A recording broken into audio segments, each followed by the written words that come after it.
World War I fought between the armies of the British Empire and French Third Republic against the German Empire and took place along the banks of the river Somme, east of the town of Albert. This film concentrates on the battles around the 1st of July 1916 and is viewed entirely from a British perspective, with a substantial amount of glorification of the battle results.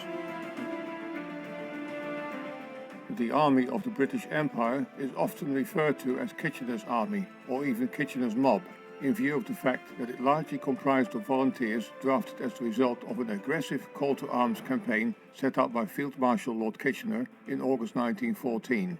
Kitchener, who originally was a successful British commander of the Egyptian army, had been appointed as Secretary of State for War by Prime Minister Herbert Asquith. His army initially consisted of traditional battalions manned by lower-class soldiers. However, after forming so-called PALS battalions, huge numbers of middle-class recruits joined as well to form groups that were separate from the lower-class battalions. By the summer of 1916, the recruitment had been so successful that the British were able to form no less than 5 armies, comprising of approximately 2 million men. Unlike World War II, there was no role for women in World War I. To avoid a misconception, Lord Kitchener was never directly involved in the Battle of the Somme, simply because he was already dead at that time. Kitchener was on his way to Russia on HMS Hampshire to attend negotiations with Tsar Nicholas II, when on the 5th of June 1916 it was struck by a German mine near the Orkney Islands, Scotland. It sank, taking Kitchener down to a seaman's grave as one of the 737 casualties. Preceding the main attack on the 1st of July, a severe bombardment of the German lines started on the 24th of June, the so-called drumfire or trommelfeuer, which lasted until it peaked at 0 hour on the 1st of July. Kitchener's men could only hope that this bombardment had stunned the enemy into submission.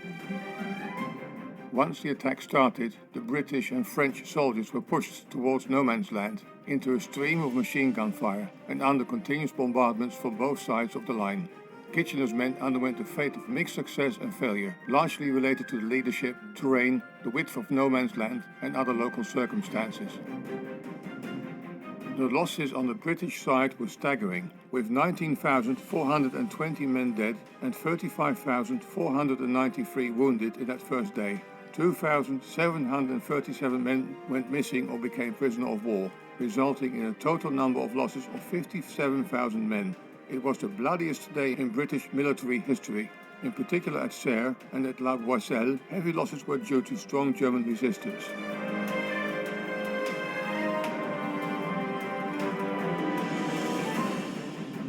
In the months thereafter, the battle continued, but at a less intense level, until it died down on the 18th of November due to rain and winter conditions.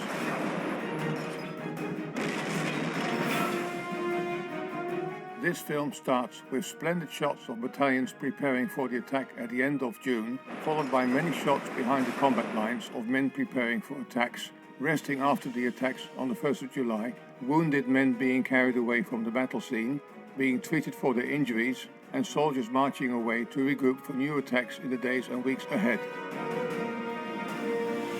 The original black and white film was clearly shot in the lee of the actual battle, as it hardly contained any close-up views of the atrocities that took place.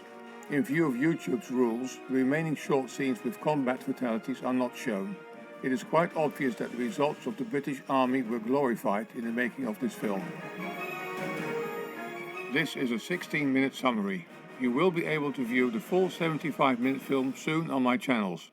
Just follow the link at the end of the video and in the description once it's available. Please watch the rest of the film without further commentary.